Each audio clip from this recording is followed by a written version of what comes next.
Daniel Teague, welcome back to Nature of Reality Radio. Having guests the second time on this show is a rarity, as I have always been on a mission to try to get different guests on every week to keep my show as fair and impartial and as informative as I possibly can. But anytime a guest asks to come on, just like Dr. Richard Adam Miller did a couple days ago, I am always willing to honor that request, as I am with you, you having different things, more expansive things to talk about outside the realm of what we talked about last time. So, to introduce you here, you are a soul walk in with psychic abilities, an empath and distance healer. You help people, animals, and locations get relief from energy anomalies on an international level. You can be contacted via your website, vegastarhealings.com. It's spelled just like how you expect it to be spelled there. And well, I'd like to give you the chance to anything you want to say to start off with, and of course all the talking points. I do encourage people to check out the other interview that I did with you. I don't remember how long ago that was. It was a while back, but for those that aren't familiar with your work, that would definitely be worthwhile to start off listening to that one before you tune into this one. So if you haven't listened to that, by all means turn this one off and listen to that first. It'll definitely set the stage for this one, but we'll make sure we take this interview as banging as possible. So without further ado, Daniel, you've got the floor. Anything you want to say, and then all those talking points, and we'll go from there and go with the flow. Hey, Andrew. Pleasure to be on tonight. I've been looking forward to doing a program like this for several years, but I had to let content kind of accumulate over those years, and it's been doing so. But I am excited to not so get into who I am. We've already done that bit, but now this is my personal paranormal experience type of show. And when I say paranormal, I am not really referencing spirits and chasing shadows, that sort of thing. I like to start off by saying the paranormal, in my opinion, is an umbrella term, and it kind of can include, excuse me, anything that is not explained with logic. So that can include dimensional stuff, that can include extraterrestrial, that can include ships that seem to be there but not really there. It can be a lot of things. And I have a large amount of experiences that I want to go over tonight. So I think I'm going to start. Well, we had already agreed upon the highlight stuff that is more of pinnacle type of experiences from me. And then I have some other experiences that aren't such a highlight, but we can circle back to and kind of take it one thing at a time. So, you still hear me okay? Yes, yes, and the you did put dates next to all these things here, the highlighted ones and the non-highlighted ones. So I guess there is you want to point that out to, I guess, among other things, illustrate that it's a learning experience for you. This whole thing that you're doing. I mean, because every so often I hear back from you saying, "Hey, new ability I've discovered in myself. I'd like to help you out with that and all that." So I guess by all means get those dates out as well, so people can get a sense of like how the timeline works for you. Because spiritual level time's supposed to be an illusion, but you do seem some significance in the dates. Otherwise, you wouldn't have labeled them here. So yeah, get to the points, the dates, and all the rest of it, and I'll keep a notepad handy with my any questions that come up as we go Understood. along. Okay, so I just want to get out there right away. 2011. We're backtracking to not quite the beginning, but these are more of the highlighted events. So 2011, I'm living in Phoenix, Arizona, and I'm in an apartment. And this is what happened. There were three events in the same week. This is event one. I went to sleep. I woke up in the middle of the night, but I couldn't quite get myself fully awake. But something had distracted me in the room. There was seemed to have like a flashlight type of beam of light, and I thought it, at the time it was my girlfriend walking around the room. And then it was surreal. I followed the light beam, and it was pointed up toward the bedroom wall. It was on my left side, and then the reality was there was no wall. I was actually looking through the wall, trying to figure out what in the world's happening. At the time, it did not occur to me to get out of bed and go look, but I stayed in bed and just peered through my eyes. And what I saw was piping, or almost what the basement of a building would look like. Now, I'm above ground in an apartment. There, I mean, I was like literally looking at giant pipes that made no sense to me. It looked like the basement of a building where you have all the hydro pipes and all that stuff. And then I blacked out, woke up, and that was the end of that. That's experience number one. Makes no sense, but I guess that's just interdimensional stuff. Same week, I think this was the second night right in a row. I remember waking up, but not really waking up from this is again on the overnight. And I kept asking my girlfriend, "Where's the bathroom?" over and over and over again. I woke her up and she got angry at me because I kept waking her up for some mundane reason. And she told me it's in the corner of the room. And I told her, "Where's the corner of the room? The room I'm in isn't, there is no corner." It was absolutely surreal. Um, Blacked out, woke up the next day, end of story. That's the experience. It was almost as if I was in a round room, but I couldn't quite tell. It was really, really strange. So event number three, same week. I go to bed. Again, I was sort of woken up in the middle of the night, but I had a strange sensation. It wasn't just me and my girlfriend in the same bed, in the same room. I had the sensation that a person was standing to my left, and I'm on the left side of the bed. And I slowly cracked my eyes open, and sure enough, there's what I would look as a man is standing over me, but I couldn't see his face because there was no light. It was completely dark, but there was some sort of self-illumination going on with this person. And as I actually gazed at him more, the more I intensely looked at him without even saying anything, he seemed to illuminate even more. His whatever his outfit was became more and more bright. His face stayed dark. Um, what I was seeing was a person in a black armored outfit. This is going to sound silly, but if you know what a stormtrooper looks like from Star Wars, it looked like that, but black. He looked like he had plated armor, and there was a weapon on his left, I would say like left holster area along the waistline. It was a long weapon. It went from his left hip, it stretched all the way down, looking like it was at his knee level. And it just looked futuristic. I don't know how else to describe it. And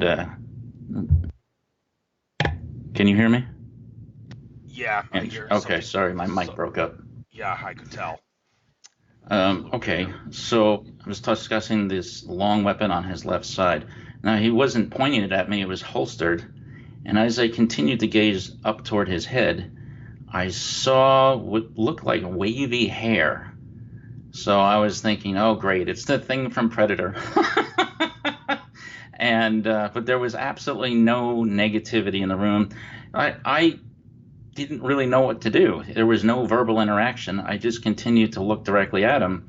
And at the time, I was starting to get into the healing work. This is way back when. And the only thing I thought to do was put my right hand up and look like I was going to give him a healing. And he actually gave me a forward nod with his head. And then it looked as if the being or whatever the heck was in front of me, he seemed to merge into me and then disappear. And I blacked out, woke up the next day. And that was the end of that event. And that concludes that week. Do you have any questions, Andrew, about that? Well, it stands to reason that someone with your abilities would certainly have these kinds of experiences. Um, for starters, is it fair to assume that you having the abilities enhances the probability of having experiences like this, or would you say now there's really no true connection there? It's more of a coincidence, if I dare use that word, which nothing's a coincidence in real life. But hey, for all intents and purposes, for that matter, it shouldn't be thought of. It should be thought of as a coincidence, maybe that your skills and these experiences you're having really have no causal connection to them. Are you there? You're breaking up. Are you there? Yes. Yeah, I think it was more of an awakening process.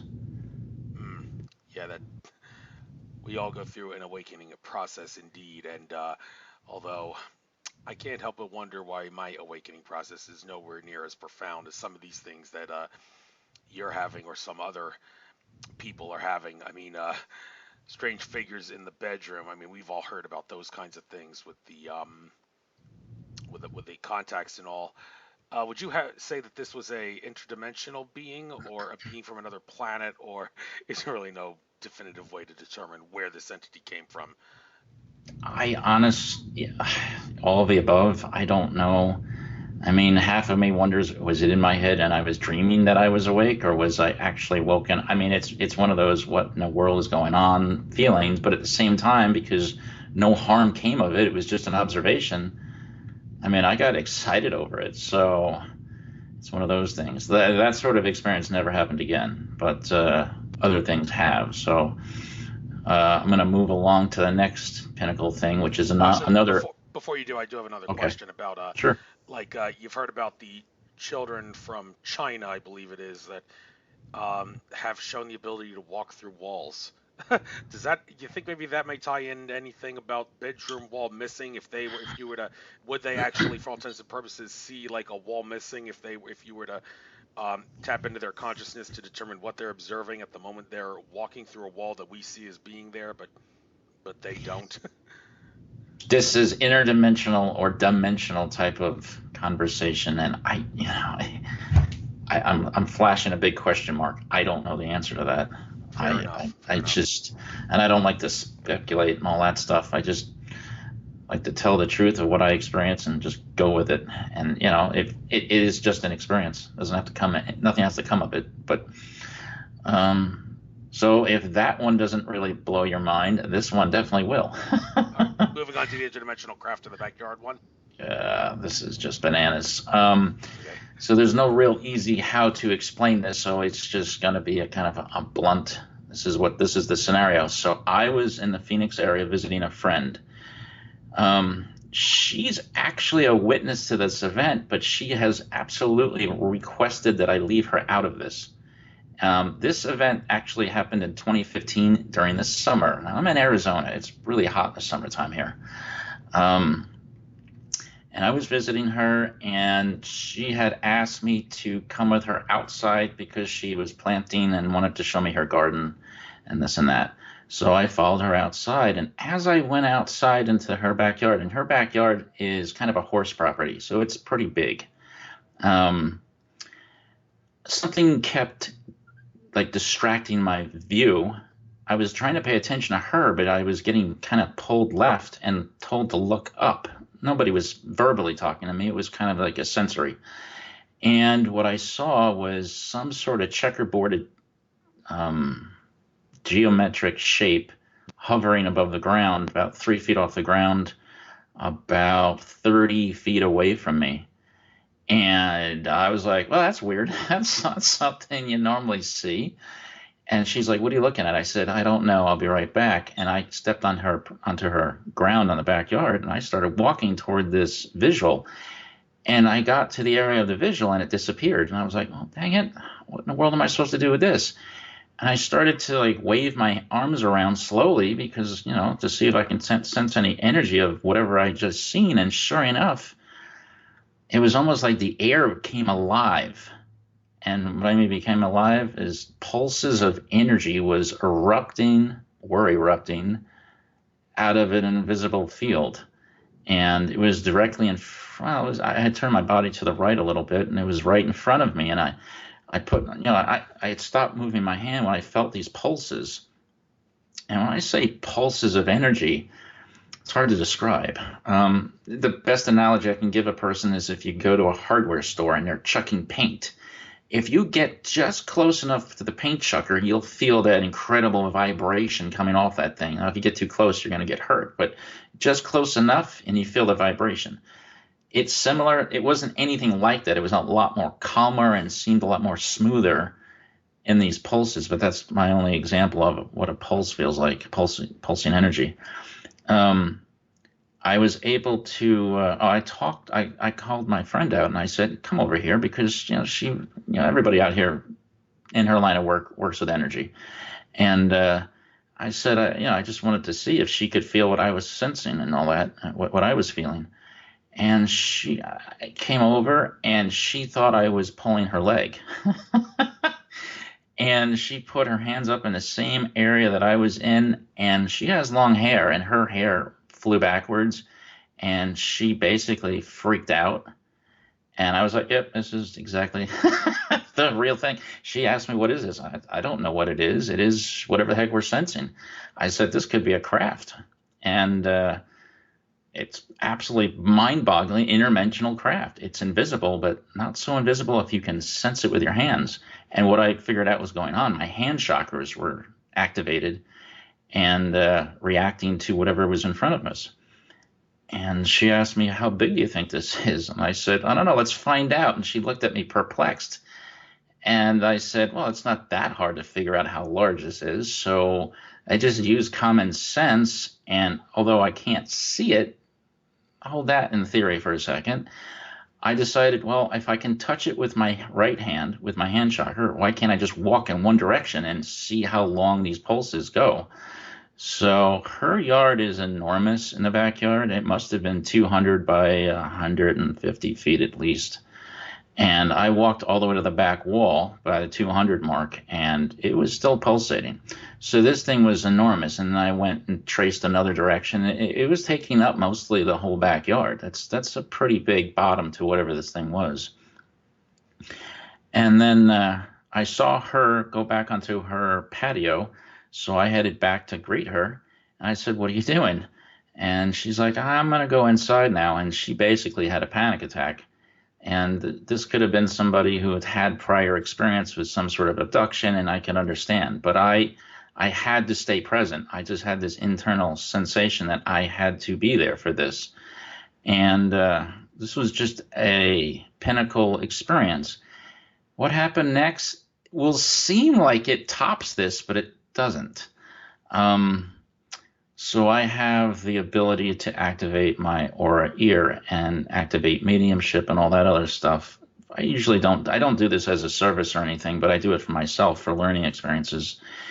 And I had heard footsteps in the vicinity of right where I was near the patio. And I opened up the channel. I said, is somebody there? And I heard it was in English, a very interesting voice speak to me and say hello. And it was very short and to the point. It actually asked me it invited me on board. And I did not know how to react to it because I don't get into a car with strangers. Why in the world would I get on a craft with a stranger? And especially with something I can't visually see. And I didn't quite know how to respond to it at the moment. And it says that everything will be fine. You're 100% safe. He told me that it was a male voice. He told me his name was, well, he spelled it out. It was Zout, so that's Zoit. He told me he is Palladium based and that he's in charge of the craft. He said it, not me. And I said, all right, well, I understand what your invitation is, but I can't see this thing. How am I supposed to find the door? And I was kind of joking at the time, and he told me that I'll direct you. Okay, I said, let's do this, whatever. And so my friend at the time came out and said, what are you doing? I said, I'm not really sure, but I have to go. And I told her, listen, if something happens, if I disappear and if I don't reappear, find a powerful psychic and find my girlfriend at the time, and you know who to contact and get them to find out where the heck I am, that sort of a thing. So going forward from there, I said, so-and-so, let's do this. And he directed me to walk to the furthest most wall. So I did. Now, I'm an open-minded person, and with this stuff, you have to be. If you have one shed of fear, if you have a phobia of disappearing, you just don't do this sort of thing. So I walked to the back wall, and right when I was about to literally smack into the cement barrier, this voice told me to stop. And he said, now turn right. I walked a few more paces. He told me to stop. He said, make another right. He said, now you're facing our entrance. I had absolutely no idea what to expect, but I was open-minded. He said, now walk slowly forward. This is the part where it gets really wonky. I start to walk forward, and my vision becomes a split screen. I can still see the outside ground, And what I will notate is it was a hot summer day. So it's bright blue sky here, and it had to have been at least 100 and something degrees. So my vision split screens. I don't know how else to explain this. So it's almost like a monitor on your computer when you can split the monitor. So you see something on the right and something on the left, but you can see them simultaneously. That's how my vision was. And the right side vision seemed to freeze on the ground. The left side vision, I entered a black room. And immediately the temperature went down to, I would say, around 65, 68, 70 degrees, something like that. Very comfortable, completely black room. And I was just assuming that was my eyes adjusting to whatever lack of light was present. And, it never really got bright in the room. And it was an extremely calm feeling that overcame me. And I never saw any person there. It was just a dark room. And it was like a room that, not like sleep deprivation type of room, but it was just so calming. And I am the type of person I am when I sleep is I have to basically use blackout curtains. I don't like the light at all. I'll sleep in a totally pitch black, and I'm comfortable with that. That's how it felt to me. And I realized when I was in this black room that I have actually been through this experience before under deep meditation. And the voice, as I'm talking to myself, the voice is actually saying, "You're right, you're right, you're right." It was almost like a checklist. And I said, "Why am I here?" He said, "Basically, we needed to tell you that there's no fear here. You can come on board as needed." I don't know what quite that meant back then, but I found myself just backing up, and the next thing I know, the one-sided vision, the left side vision disappears, and I'm back on the right side vision. The heat comes back, the light comes back, and my friend's waving to me. And that's the experience. I ended up walking back to my friend, and she would just look like she was shell-shocked from an experience, from her own personal experience, and I had just had an amazing, I would consider this another awakening experience. And that concludes that experience. Any questions, Andrew? Well, I mean, when it comes to the other individual not wanting to get involved with this, safe to say it was just out of fear of reputation being tarnished. It could have been a lot of things. She's an interesting person, but some people are not interested in being in the circus, in the show. They don't want the extra attention. I get that, but this stuff really needs to be heard because there's so much negativity revolving around this sort of event, these anomalies, and this was not negative at all. It was calm to me. It was just like, and this is a bad example, but it was as comfortable as getting into my neighbor's car. A little leery at first, but then no big deal. Yeah, so that would be the end of that that experience. I will say I do want to bring this up too. It's in the notes to the right, Andrew. Later in the evening, I actually contacted the Bean because I had several questions about not necessarily being on the craft, but revolving around the craft. And I had asked them, what is the deal with abductions? Because, if that was an abduction for me, it sure as heck didn't feel like anything bad. I mean, I don't even like the word abduction. It didn't make any sense to me. And he told me that he couldn't tell me what's going on. He would prefer to show me. And I said, okay, here we go again. And he basically had me drop into a deep meditation, which I did, and I followed him, and I found myself, and when I say deep meditation, guys, I'm not talking about light meditation, which you do in yoga, and you just relax and you see colors flop around. When you actually get into deep meditation, the real thing, you can astral travel. You don't have to worry about doing that when you're going to sleep. You can do it on demand. And but instead of setting my intention of where to go, I allowed him to lead the path. And all they showed me was a ginormous arena, empty. If you've ever been to a convention center and you see how many tens of thousands of square feet the thing is, one of these giant, massive rooms. But now imagine it's completely empty, and I'll turn off all the lights, stand in the middle of the room. You'll become disorientated because you can't identify any walls. Even if there's dim lights in the area, if you can't find the walls, you become extremely disorientated and you might even become dizzy. Now, if you were laying down, and they showed me, it's basically not a craft. Now, I'm not going to say this is every experience, but this was my experience. They showed me basically when you come on a craft, you cannot physically go on that craft. Your physical body must remain with its own dimension. You can only go light body or in this room to disorient a person. It's just it could be a facility underneath the ground, or it could be in a ginormous garage. But that was all the abduction was about. They didn't tell me anything, nothing too juicy about the why it happens. It was just more about where it's going on. And I mean, that's all I have for that.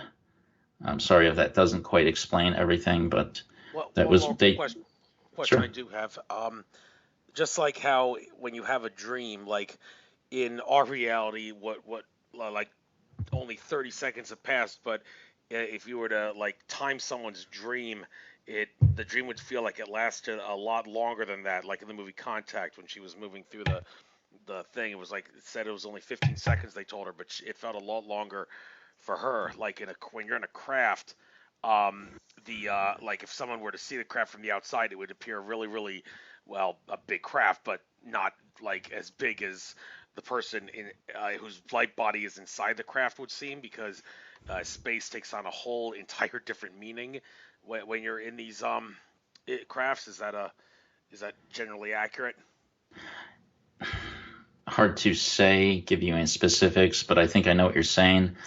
Another way to look at this is that when I go light body, I don't know how. See, I stand normally 6 feet tall. If when I was on light body, I could have been inches tall, I could have been a foot tall, but if the craft is relevant to my size, you'll never know how big or small you really are.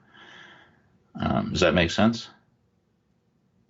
Yeah, it does make sense. Thank you for Um, getting into that. So, anything else on this well, subject? regarding the craft, I mean, a lot of people, I think a lot of people are expecting because our human anatomy stands so tall and we have this common logic. Well, modern aircraft have to be a certain height for us. I think when people see anomaly lights in the sky, pending it's the real thing, um, they're going to assume that the beings are tall as we are, and the reality is they may not be very tall at all.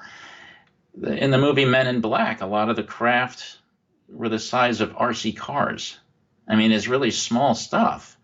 And heck, there could be an entire city in a craft, but it's really small. So I think our perception is skewed of reality, and we need to be a lot more open-minded, saying, hey, I think there's life out there, but it could be just really small. We may never be able to physically go there because of a size thing.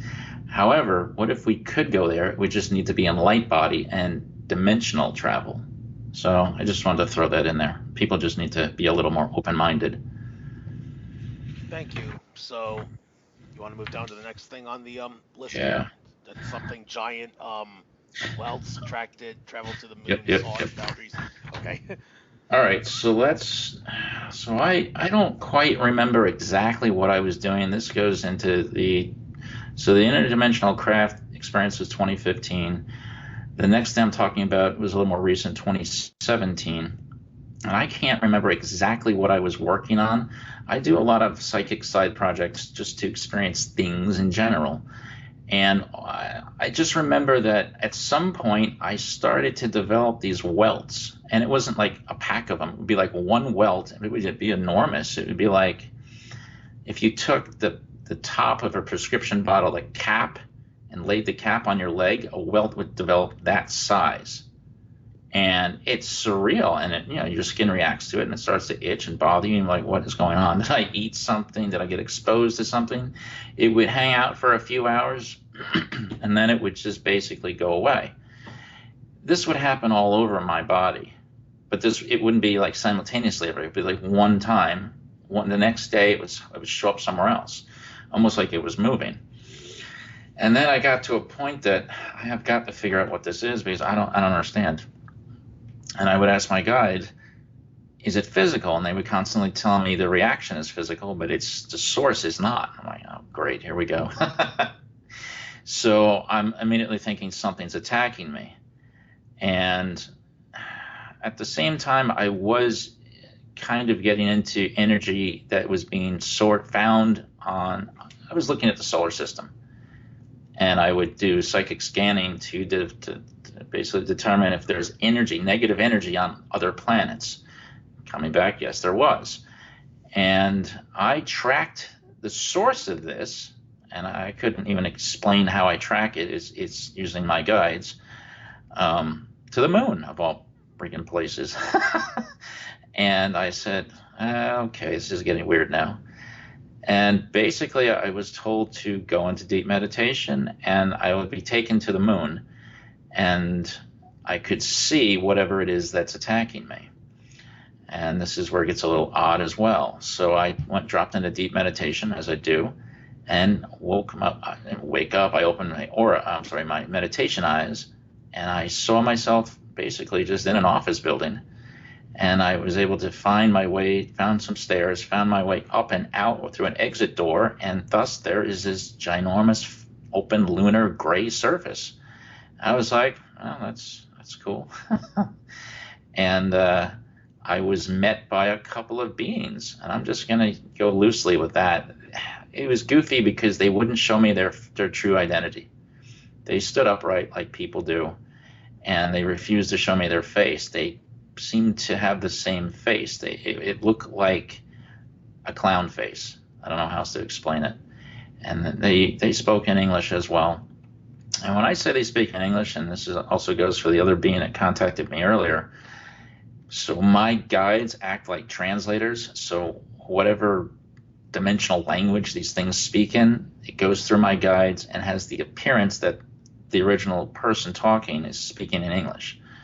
But of course, there's no lip moving. It's all just heard within my mind.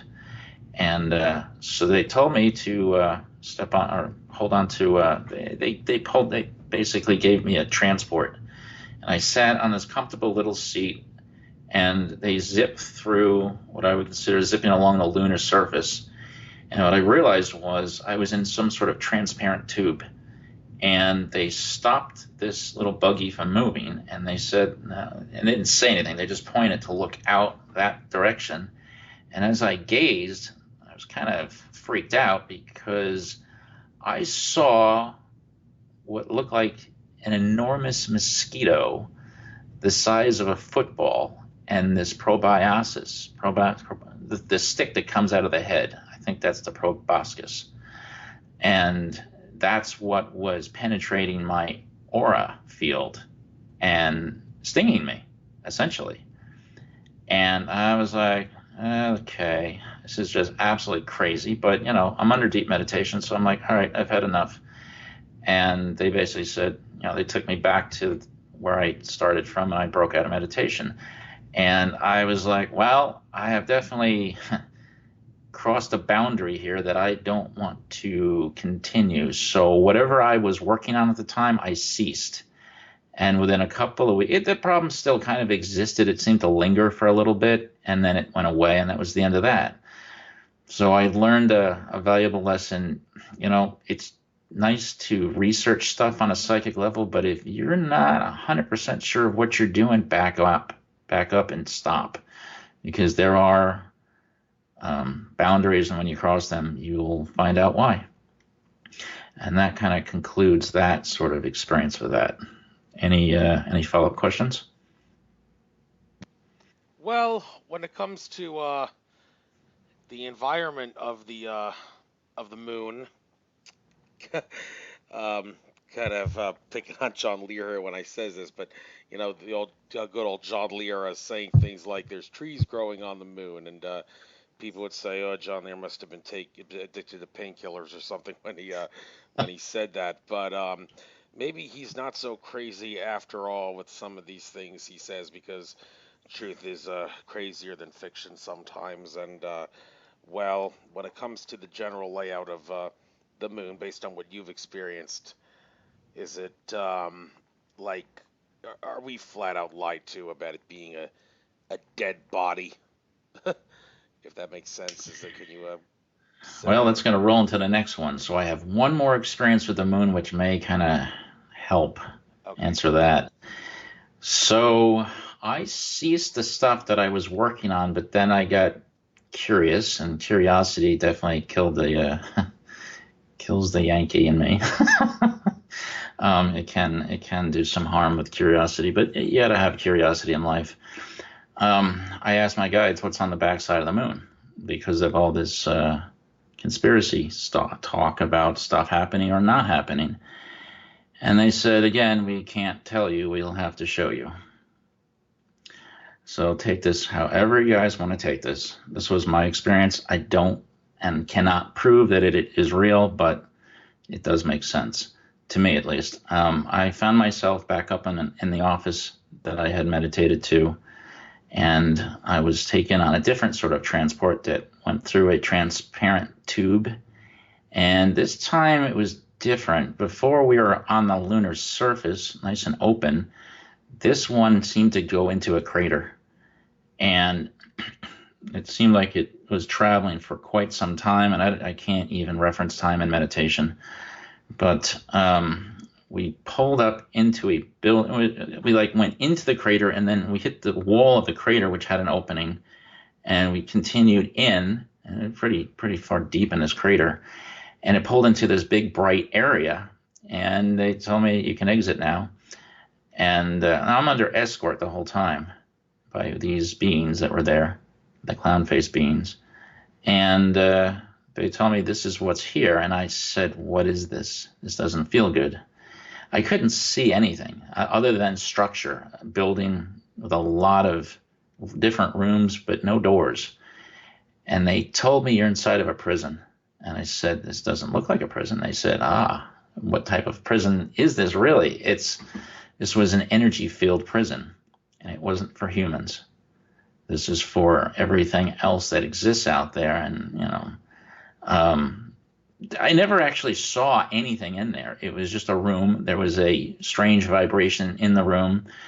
And now being an empath in meditation is definitely different, but it's sensory awareness. You feel all this horrific sensations that you can't quite describe, but it's definitely there. And they told me basically it is what it is. It's a prison for extraterrestrial beings, but in light body form. So, excuse me. The individuals that committed crimes on other planetary systems were sent there for whatever reason, and they couldn't leave. So they don't have physical bars. They have energy fields that it's kind of like Star Trek or something. They put you into a room and you can't leave. And if you try to, you probably get electronically shocked. And it seemed extremely real to me, but that's all that was there. And they took me back, and that was the end of that. And I dropped my whole interest in the backside of the moon. And I said, if this stuff is really here, humans really don't need to be here. There's no point. It seems that there's only a curiosity when you're not given rights to what it is, and that creates a conspiracy. So, anyway, any questions?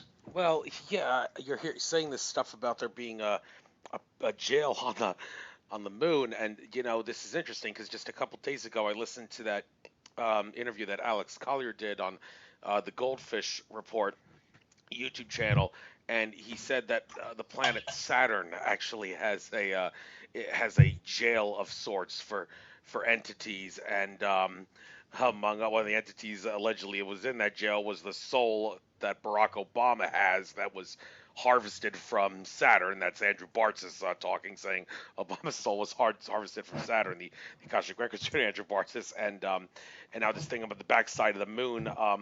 Well, John Lear is also the thing that people say he must be crazy, a painkiller addict, to say this, talking about how there's like soul repository of sorts on the back of the moon. But I hear you saying this stuff, and I'm thinking, no, no, no, this can't be that crazy. And then I hear this thing that Alex Carr said about Saturn having a jail, being a jail of entities, And if anybody who follows David Icke's work knows all about the whole Saturn Moon Matrix thing. It's interesting how Saturn and the Moon, based on what I'm hearing you, Alex Collier, and Andrew Barton say all these things about how we're living on this prison planet, and yet the Saturn and the Moon, which have prisons on them, are said, as David Icke says, and others who believe him, to keep us in a prison planet matrix. You can't help but wonder how it's all connected. But and you say you don't like to speculate, but on the other hand, you say you're open-minded. So, are you willing to comment on this, or do you want to say no comment? Let's just move on to the next thing.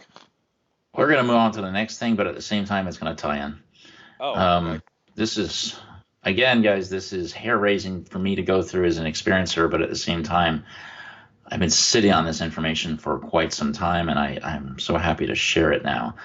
So this happened in 2018, but it's nothing new to me. It's just, so when I scan people's homes for anomalies, and Andrew's no stranger to this stuff, I use a technique, and I usually print out, if I'm given an address, I'll print it out off Google Maps and use a pendulum to identify anomalies for if I'm looking for whatever anomalies are in the vicinity of the house. And this is helpful in like open areas, open lands. If there's missing people, if there's some sort of thing going on, I can usually scan for this. And when I scan, my pendulum will literally, if you've ever gone fishing, this is the greatest analogy I can use. If you've gone fishing with a bobber and bait or whatever, but it's got to be a bobber. When you toss it in the lake or whatever, if the bobber will actually pull when a fish is biting, the pendulum will actually pull when I'm dragging. I do S turns across a map, long S turns, and it will actually pull and has the exact same sensation as a fish biting. And that's where I know to stop. And then I'll drill down and start doing my scans in that vicinity of what else is there. And that's how I get the information from the maps here. So what I've also determined is, well, if I can do it here, can I do it? And I'm talking about in the US. So can I do it in other countries? Well, obviously, yes. But here's the bigger interesting thing. When I do the anomaly searches, it's basically finding unbelievably high amounts of negative energy. What is negative energy? I'm just going to run through this real quick. This is just an example of what it is. There may be other examples as well out there, but negative energy comes from deceased human beings. Every human carries at least 1% negative energy in them, or else, I mean, if we didn't have it, nobody would have these things called emotions, and everybody would just be like robots walking around. Nobody would ever get angry or sad or whatever, or happy. So when I discovered that there's high amounts of negative energies in these anomaly fields of energy, I took the interest to Antarctica, where there is no visual on a map, but there's all this conspiracy. So I like to just see what I can prove or disprove on a map scan. And what I determined was there is a lot of activity in Antarctica. Now, this is strictly on an energy level. There's no visual whatsoever. And it's like in the middle of nowhere in Antarctica. On a visual level, it's just snow and ice. There's nothing there. But the kicker is the energy scanning isn't about the surface. It's about the field of energy. And that field of energy can go down deep or it can go interdimensional. I can't tell the difference, though, when I'm doing it. All I can do is honestly find the specific location, almost to a GPS location, so coordinates and all that.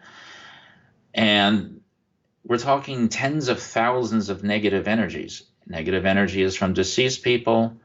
Hello. So all I can prove is that, yes, there's deceased energy. There's energy from negative energy from deceased people in Antarctica, where they say there's nothing but snow and ice. So this is like a huge red flag to me, saying, okay, well, what else is going on?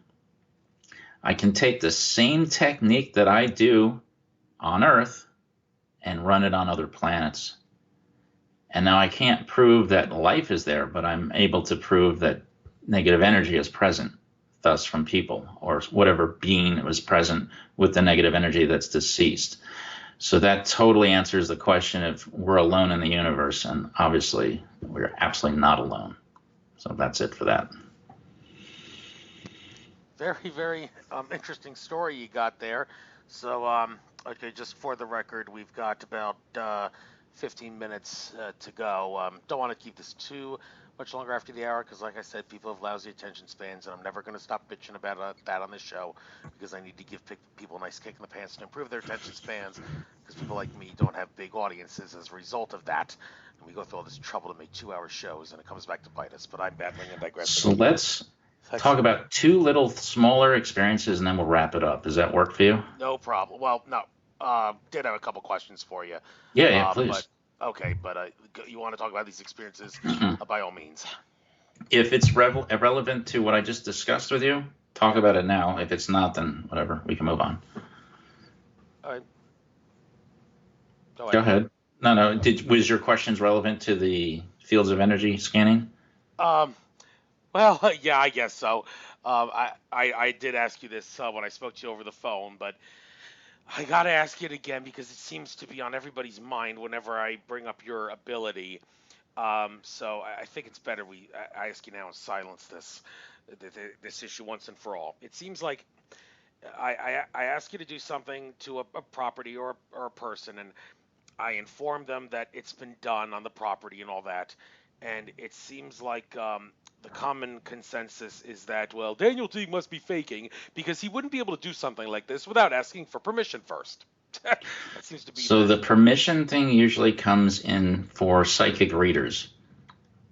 When you're working with energy, when there's no consciousness needed, it's irrelevant. It's not like there's any harm being done from it. People, when the psychic does a traditional reading for a person, they won't always will ask their permission to can I basically creep into the back door area and take a look inside. It's comforting the person. Now, I don't know if I don't do these psychic readings. I've been trained in it, but I don't do them. So it's comforting to the person to, yeah, it says, yes, go ahead, do it. If you want to walk around and see what my future or what holds and what's in line for me, go ahead. But when I work with energy, I don't need permission. Um, yes, typically I will put out there stating if you're going to pay for something, you're giving me the okay to do something. So, Andrew, when you have contacted me about working on a location, you are giving me the permission. So it's almost like you're assuming the permission. You're assuming I'm going to take responsibility for whatever happens. That's how I look at it because I'm not doing anything detrimental to the person. If I'm doing anything, it's helping them to achieve a better particular point in their life. Does that kind of answer the question? Yeah, and when I tried to explain that to one of these skeptical people, I say skeptic, but she wants a spiritual place. But I told her it's basically no different than sending love from your heart chakra to a starving child in a war-torn third world country. And her answer was, yes, I sort of get that, but still there are boundaries. And yet she didn't elaborate on what those boundaries were. Go figure. So who knows how people perceive this issue? And it's all some people just don't get it. But anyhow, also wanted to ask you that thing you said about how you get the address and you look on Google Maps and you use a pendulum. However, there are ways like you can do this without an address. Like when it comes to a person's property, you once told me all I have to do is tap into their consciousness to determine what home is, and that would It's be, work for all too. intents and purposes, the address. And likewise, when I had you recently do another property, I didn't know the address, but I could give you the names of people who lived there. Sure. Now, when I'm doing that, well, that kind of throws out the ability for you to look up something on Google Maps and use the pendulum, or does it? Are you able to do that? Can you actually determine the address if I give you that information, or is this a completely different I, method? I see where you're going with this. So there's a few things that I do. So when somebody says, "Can you scan my home?" As long, yeah, you learn over time. Yes, I can scan your home without an address. I can just use your name. I can, as long as home is legitimately. So if they own more than one home, that's the problem. I can't tell the difference. To me, it will come back as a false positive if they're telling me, "Oh, by the way, I actually own two homes." So I can run it based on the consciousness of the word home, or if you just nickname it. Nowadays I ask for the street name, not the full address, so a partial address. This way, it easily determines if they have more than one home because they would then ask, well, which home do you want? So that would bring that up. So I'm trying to eliminate the BS in the middle. So the scans will still work. And when it comes to the pendulum, I don't use that when I'm scanning somebody's home. I use the pendulum when I'm doing what I would consider discovery scans. So if I'm given so I did a lot of work on concentration camps in Poland years ago from a distance. And I was basically scanning all of Poland for these camps and Germany and all this other stuff. And I was finding unbelievable. I don't know if I found the camps, but I was finding excessive and negative energy, and the pendulum was directing me where to go. So that's kind of like where that goes. Does that help to better define what you're talking about? Yes, it does. And also another thing that's a little kind of been on my mind that I wanted to ask you about, like in the case of my maternal grandparents, who both have dementia. My grandfather's got high functioning dementia, but my grandmother has, for all intents and purposes, she's a 90-year-old baby with dementia, and has turned her into, like, she's basically got the level of an infant now. It's been that bad with her. I asked you to scan their homes for negative energies. And the thing is, though, they are living in a memory impairment like dementia assistance facility, and you determined like 60 negative energies where my grandfather was and 70 negative energies where my grandmother was. Well, one person, there's a couple questions with that. One person would say, "Why don't you just give him the address of the whole entire retirement home so we can just clear all the negative energies out of all the people who live there at once?" But I would think, well, one would think, okay, if I were to do that, then you're going to discover a bazillion negative energies, because aren't you taking the, like, each individual room where each individual person is living as their home? Or how does this work for those that are kind of confused about that issue? So 'Cause it I'm a little can be confused too. confusing. I understand what you're asking me. I have been asked to scan. So when I scan a house or a hotel, um, the house is going to be just a once over scan, and whatever I find, I find. We do the clearing, but what if somebody is still having weird stuff going on in one particular room? Then I would actually have to do a scan on that sub energy field. It happens. When we're talking about a hotel or a retirement home, the problem is that if you give me the street name of the retirement home, yeah, I can scan it and it'll come back to something horrific, but that's not individual rooms, because each room is an energy field. If it has a door, it has an energy field, its own specific energy field. Seems to be that rooms that don't have doors that all interconnect are all part of the main energy field. So like a hotel, the lobby, well, not necessarily the elevator, but the hallways are going to be the original scan, but the individual rooms have their own energy fields, and inside there can be more anomalies and all that other stuff. So did that answer that, or did I go another direction? Oh no, it did, and it's very kind of interesting. There, you say the thing about if it has a door, it has its own energy field. Interestingly, in my home right now, I chose to make a door that leads to. I live in a garage apartment. The door that actually leads outside to a section of the garage. I actually at an airport I was recently at, I found a couple of rolled up scrolls of all things on the airport floor, and I was like, what could these be? And I unrolled them, and on one I found the Aztec sunstone colored black, and on another one I found some fancy Quetzal birds that you would find like in Central America and or South America, and I'm like, okay, I think I want to hang these up on my property somewhere because these are fancy, and I've always been fascinated with Central American culture and all that. And of all the places I chose to hang them up on, I both put them on the same door, use Scotch tape to tape them there. And I hear you say this thing about doors being a hotspot for energy field boundary, and I'm thinking, okay, well, if someone does that mean that you should meditate in a doorway? You should really focus on a doorway for spiritual stuff, or a lot of questions I could ask regarding this, but you get where I'm going here.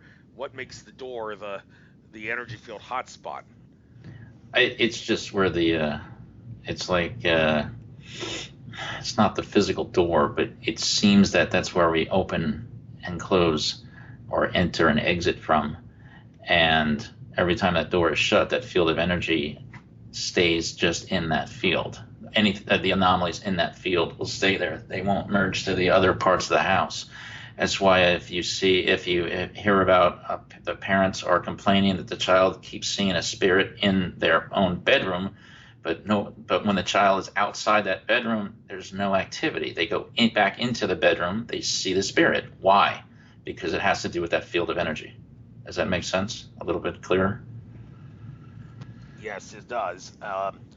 And with that being said, I guess you said you had a couple of things you wanted to talk about. See if it ties into the questions I asked. Even if it didn't, you might as well get into it because, Just there's a couple more things I wanted to touch on. by all means. So we all see stuff in the sky, and everybody's like, "Well, how do I see more craft?" Stop looking for craft. What you want to look at is clouds. The easiest way to see something that you can't explain is look at the clouds. It's got to be a cloudy day, and we're not talking about overcast. We're talking about poofy clouds, like popcorn clouds. This is not a guarantee it's going to happen, but if your intention is right and you've been kind of researching on working toward your psychic abilities and all that, and you want to set your intention to show me something that doesn't belong, just gaze at the clouds, and you're going to look for the cloud that doesn't fit. You're going to look for the cloud. So if all these clouds look the same, you're looking for the thing that stands out. And just keep your eyes on that cloud, and it may shapeshift right before your eyes. Um, I'm not going to tell you what they look like because it's going to be unique to each person. But just know, everybody has a phone, a camera on their phone these days. So if you see something, take a picture of it. It's no harm. And that was just one experience. And the second thing is, so there are beings walking around planet Earth right now. And I just want to describe an individual that I saw. For some reason, usually they're only going to be seen when you're not in a position to stop and walk up to them. So you may be driving a car or taking on a ride somewhere. It's just going to be an inappropriate type of thing for you to have an interaction. What I'm getting at is I was driving, excuse me, in Phoenix one day, normal day, and I saw a man that caught my attention. It made absolutely no sense to me. He had on a strange robe, and he's just walking on the sidewalk while I was driving opposite direction. And it looked like he had a dark wig on, and that's not really what bothered me. What bothered me is I couldn't figure out why he had no nose. I just saw these two little poke holes where his nose would be, and his mouth was like oddly shaped. I mean, it looked like a mouth, but where you would normally smile from, where the curls are in your cheeks, it was stretched all the way to his ears.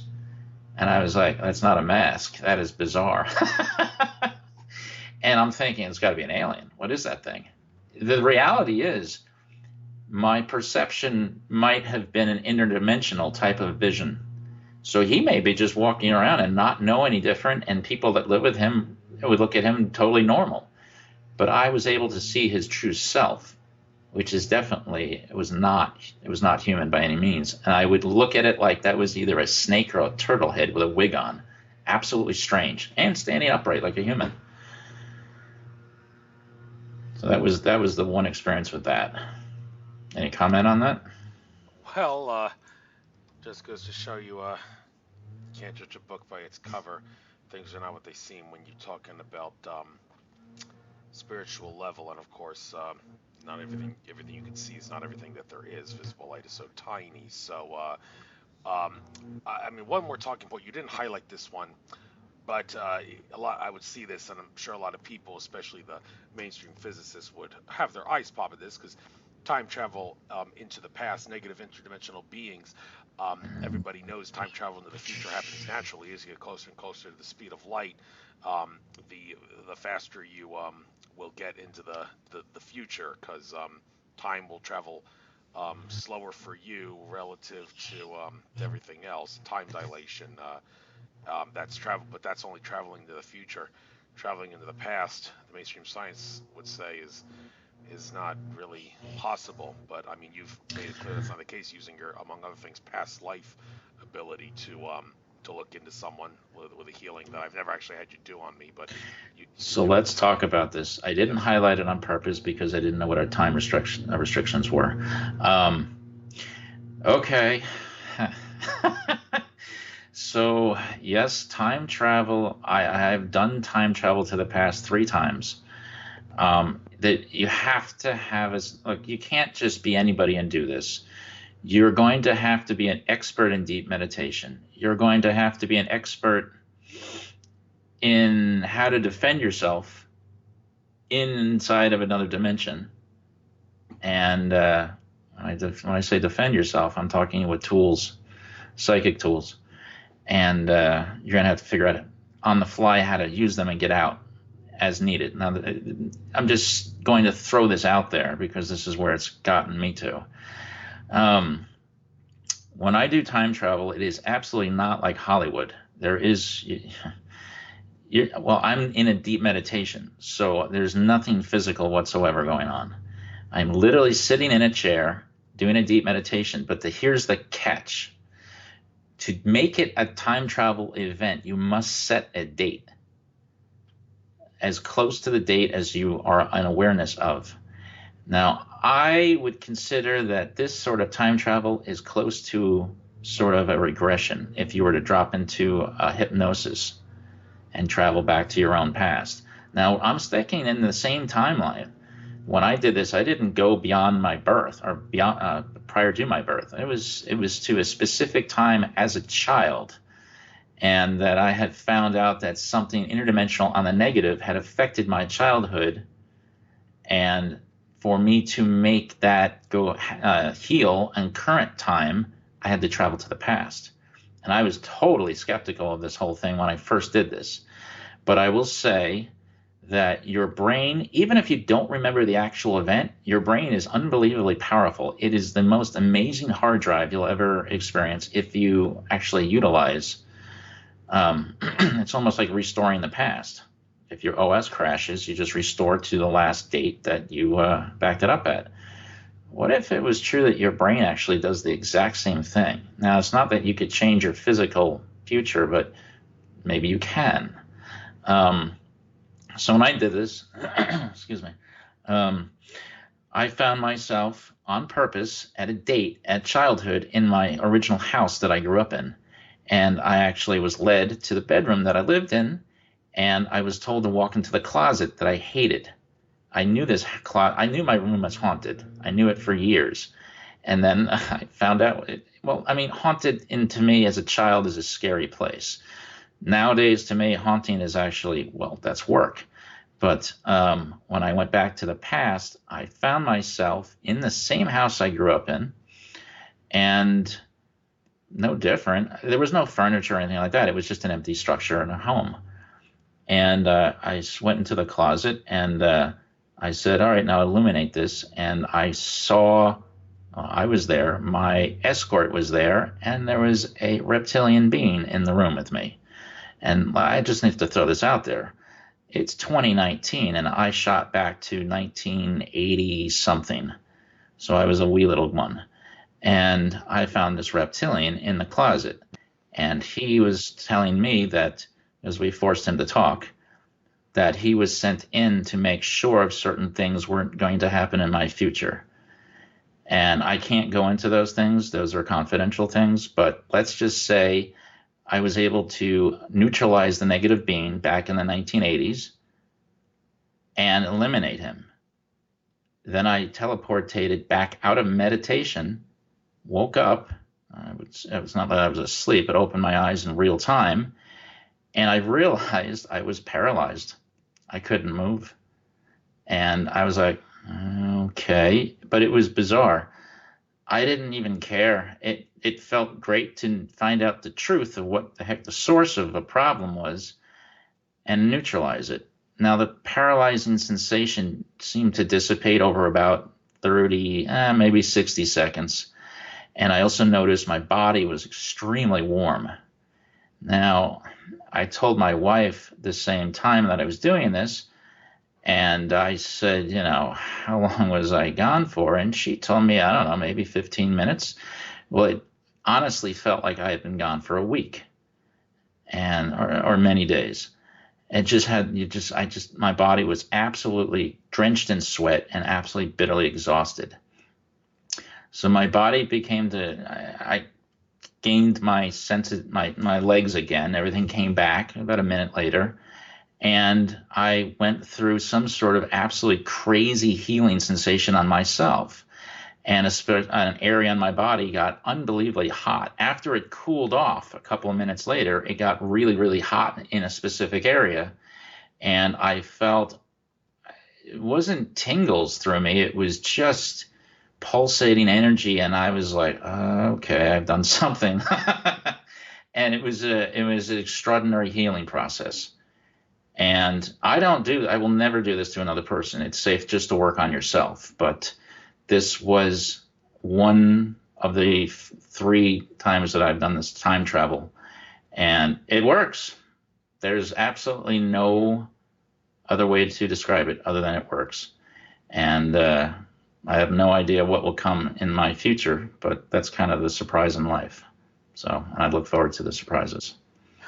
Great, great story. Glad I was able to get you to it's not story, it really happened. So let me clarify my vocabulary there. It's a great tale of truth there.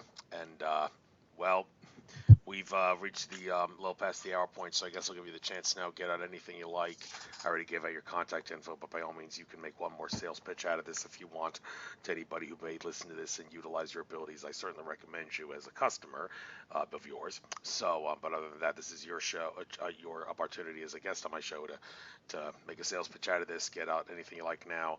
Let's close this out. Daniel, you got the floor to finish.